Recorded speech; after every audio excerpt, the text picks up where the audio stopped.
আজকে আমরা বানাতে চলেছি সুজির পকোড়া। তার জন্য আমরা পেঁয়াজ, লঙ্কা কুচি, কারি পাতা, সুজি এবং বেসন নিয়েছি। এরপর আমরা সুজির মধ্যে পেঁয়াজ কুচিগুলো দিয়ে দিলাম।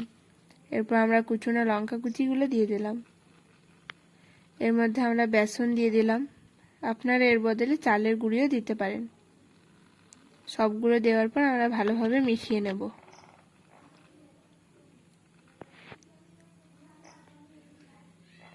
এরপর আমরা এখানে পরিমাণ মতো নুন দিয়ে দিলাম, পরিমাণ মতো হলুদ দিলাম এবং জিরে গুঁড়ো দিয়ে দিলাম।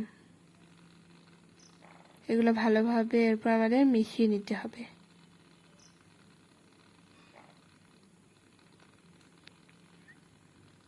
এরপর আমরা এগুলোকে জল দিয়ে একটু মেখে নেব।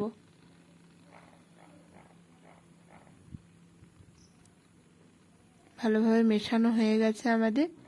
এরপর এটাকে আমরা 5 মিনিটের জন্য ঢাকা দিয়ে রেখে দেব। এরপর আমরা একটা কড়াইয়ে তেল দিলাম, তার মধ্যে গোটা জিরে দিলাম। এরপর আমরা কুচিয়ে রাখা কারি পাতাগুলো দিয়ে দেব। এরপর এগুলোকে একটু নেড়ে নিতে হবে। কড়ানো হয়ে গেছে। এরপর আমরা এর মধ্যে এটাকে দিয়ে দেব। এটা দিলে দেখতে খুবই ভালো লাগে।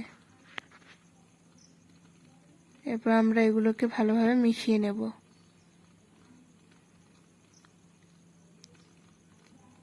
এরপর আমরা একটা কড়াইয়ে তেল চাপিয়ে দিয়েছি, তার মধ্যে এগুলোকে দিয়ে দেব।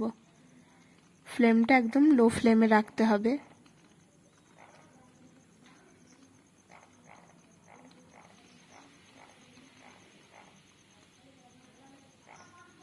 এরপর আমরা এগুলোকে একটু লাল লাল করে খড়িয়ে নিতে হবে। আমাদের হয়ে গেছে। এরপর আমরা এগুলোকে তুলে নেব।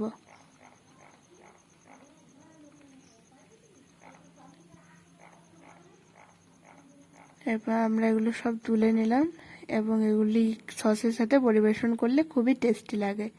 ভেতর থেকে এগুলো খেতে খুবই ক্রিস্পি।